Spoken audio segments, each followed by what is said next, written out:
Long March স্মরণে এখানে বসেছি।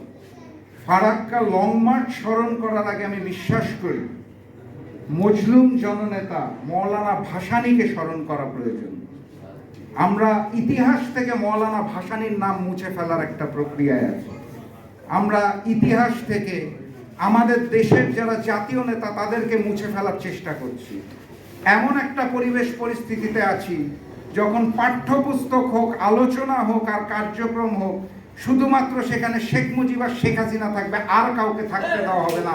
এই অবস্থায় মজলুম জননেতা মৌলানা ভাসানী কোনো ব্যক্তিগত দলের নয়। ভাসানী সারা বাংলাদেশের সম্পদ। ভাসানী বাংলাদেশের প্রত্যেকটা দলের সম্পদ। উনি একটি ইতিহাস। তার কার্যক্রম থেকে আমাদের শিক্ষা নেওয়ার আছে। মজলুম জননেতা মৌলানা ভাসানী শুধুমাত্র ফারাক্কা লং মার্চ নয়, উনি 70-এর দশক থেকেই, তারও আগে থেকে উপলব্ধি করেছিলেন বাংলাদেশের প্রধানতম শত্রুর নাম ভারত এবং দিল্লি। সেই শিক্ষা থেকে আমরা শিক্ষা নিতে পারিনি, এটা আমার ব্যর্থতা।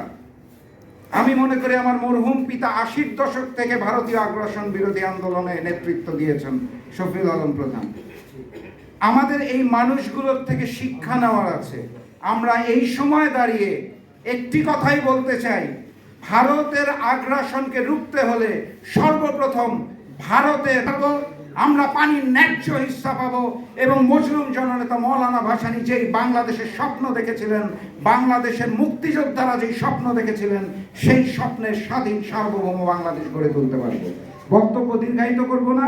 আমার রাজনৈতিক অভিভাবক বক্তব্য রাখবেন মোস্তফা জামাল হায়দার, আমরা শুনবো, কিন্তু শপথটা নিতে হবে এসি হল রুম চাই না, রাজপথে আন্দোলন চাই এবং ভারতের আগ্রাসনকে রুখে দিতে চাই।